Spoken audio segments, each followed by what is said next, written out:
St. Paul, one of Minnesota's oldest cities, is a place better known for its historic charm, snowy winters, and Minnesota nice reputation than for sinister crimes.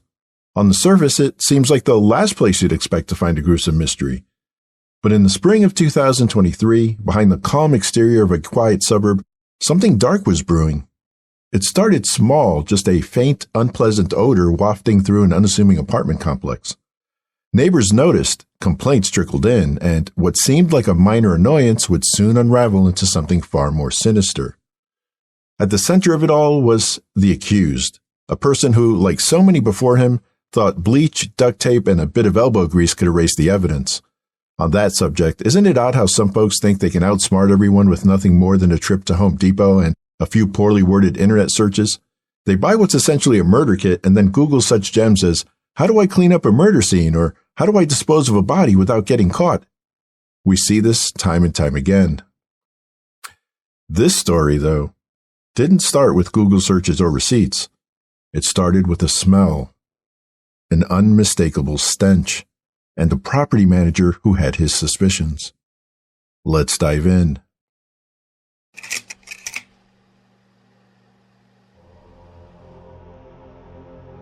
In mid-May of 2023, complaints began piling up at the Century Ridge apartment complex in Maplewood, Minnesota. Residents were fed up with a foul odor seeping through the building, and it didn't take long for the apartment manager to take notice. According to an affidavit, the smell was described as like a dead animal or something that had died. It was unbearable.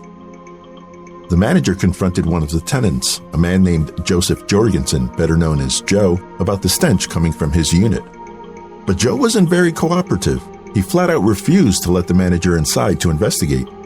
Determined to get to the bottom of it, the manager returned 3 days later with a maintenance worker to inspect the unit. This time, they got inside, but Joe was verbally combative and physically blocked their access to one of the bedrooms, the same room where the smell seemed to be strongest. Frustrated, the manager gave Joe and his roommate an ultimatum. They had 1 week to clean the apartment, and they complied. Not long after, the manager and maintenance workers saw Joe carrying large black duffel bags out of the apartment. Something about the way he moved them, slow and deliberate, immediately raised suspicion. One of them even commented, "It looked like he was carrying a dead body."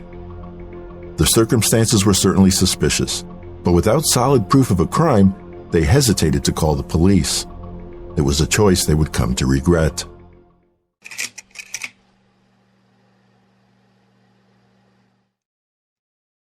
What the Century Ridge apartment manager didn't know was that just a week earlier, 34-year-old Manegi Starin, known as Manny by loved ones, had been reported missing by a family member.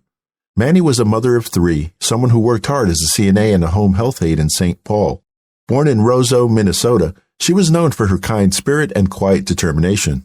She also struggled with mental health issues, and on April 21st, 2023, she disappeared without a trace. An officer entered Manny's apartment with the property manager and found clear signs of a struggle: a bedroom window screen on the floor, a cracked TV screen, and a shattered microwave glass that had been cleaned up.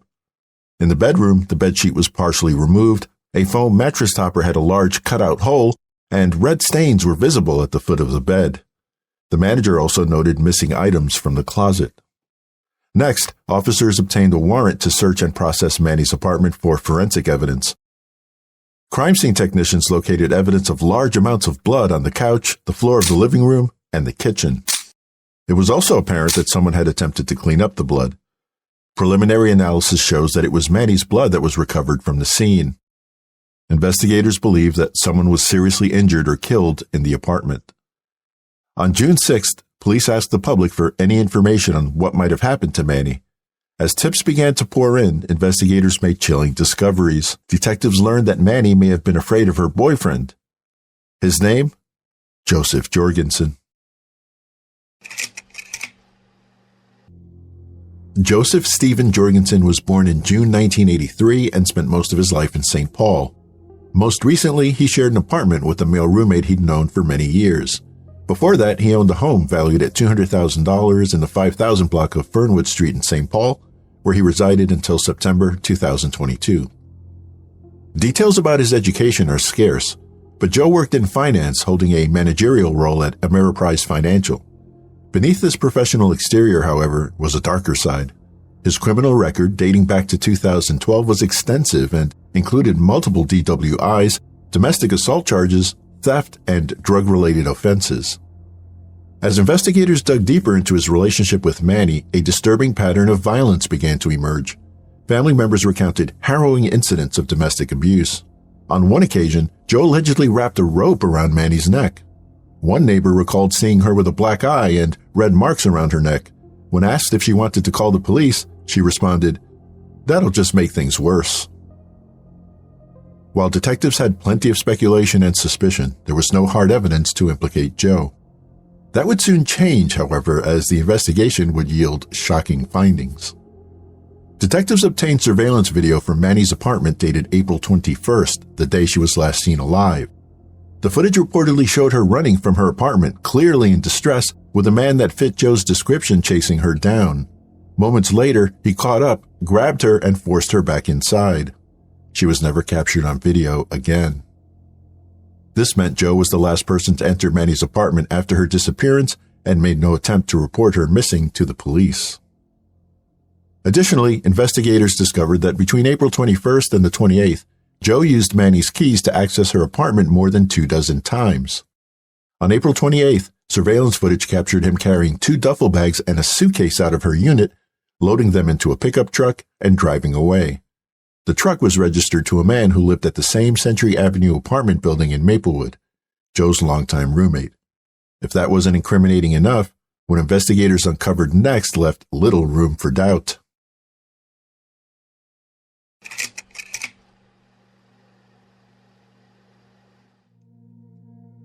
With terms and phrases like jugular, what do police do with a missing persons report, and lime for soil, Joe's Google searches raised eyebrows. Incidentally, lime can speed up decomposition and mask odors. He also Googled how to clear browser cookies and remove GPS trackers. And it didn't stop there. Joe used Manny's payment card to purchase saran wrap, gloves, cleaning supplies, and disinfectant wipes from a local Dollar Tree store. Then there were the text messages. Just 2 weeks before Manny disappeared, Joe sent her a series of threats that were as cruel as they were ominous. One read, "Now you owe me 2 because you called the cops on me 2 times. Very clear I was of that being punishable by hanging. I'm giving you this plea bargain opportunity, so you're welcome."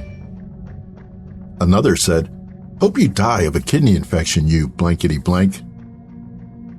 With this evidence in hand, police determined they had sufficient probable cause that a crime had occurred. They secured a search warrant for Joe's apartment in connection with Manny's disappearance. However, what was meant to be a routine search quickly spiraled into chaos. On Monday, June 26th, just before 10 a.m., the St. Paul Police SWAT team executed a search warrant at Joe's apartment. The situation quickly escalated when Joe barricaded himself in his bedroom and started a fire. After forcing entry into the room, SWAT officers faced additional resistance as Joe fought with them and attempted to grab an AR-15 from one of the officers. He was eventually subdued, taken into custody, and transported to Regents Hospital for evaluation. Joe's roommate, who was also home at the time, locked himself in his bedroom during the raid but surrendered without incident. He was transported to the St. Paul Police Department for questioning. During his interview, the roommate, who claimed to have a traumatic brain injury that impaired his sense of smell, explained that he had known Joe for 30 years. He described limited interaction with Joe and little awareness of what was happening in the apartment, stating he worked weekdays and rarely engaged with the various women Joe brought home. But those were not the only individuals in the apartment. Perhaps most disturbingly, during the search, police encountered a woman in the apartment who had visible bruises, scratches, and redness around her neck.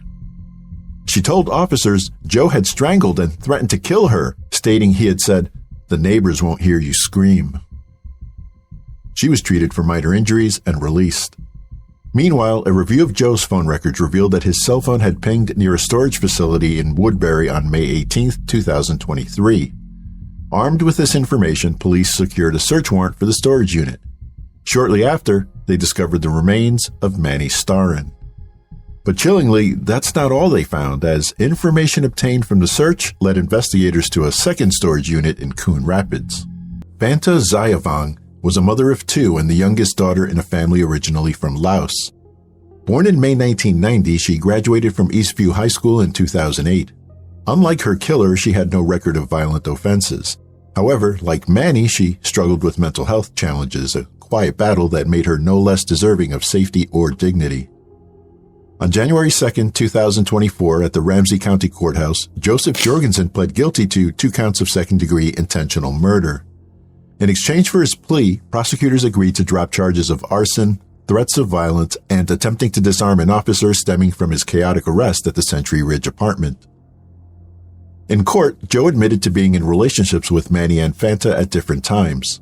He confessed to killing Manny in her St. Paul apartment in April 2023. According to a statement, an argument turned deadly when she demanded he leave. In a rage, he placed her in a chokehold and said he choked her out until she was no longer breathing. He then admitted to dismembering her body with a long razor blade and transporting her remains to a storage unit in Woodbury, where they were later discovered by police. Joe also confessed to killing Fanta 2 years earlier in 2021. He described a verbal argument at their shared townhome in Shoreview that escalated into violence. He admitted to beating her until he realized she was no longer alive. "I felt bad about it immediately afterward," he told the court, "but it was my intent at the time to kill her." Like Manny, Fanta's body was dismembered and hidden in a storage unit, this one in Coon Rapids. Joseph Jorgensen is scheduled for sentencing on February 28, 2024.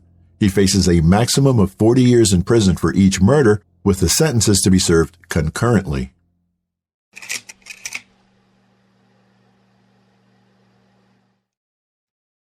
Intimate partner violence is a devastating reality, and in the cases of Manny Starin and Fanta Zayabang, its ultimate cost was their lives. It's important to be clear. The responsibility for their deaths lies solely with Joseph Jorgensen. His choices, his actions, and his violence ended their lives and robbed their families of 2 cherished women. Abuse does not just happen, and it is never the victim's fault. It is the deliberate decision of the abuser to harm, control, and, in this case, kill. Manny and Fanta were more than victims. They were mothers, daughters, and individuals worthy of safety and respect. And while Joseph Jorgensen will spend decades in prison, it doesn't erase the pain and loss he caused. That said, awareness is a powerful tool. By recognizing the signs of abuse and holding perpetrators accountable, we can work to prevent additional tragedies like this.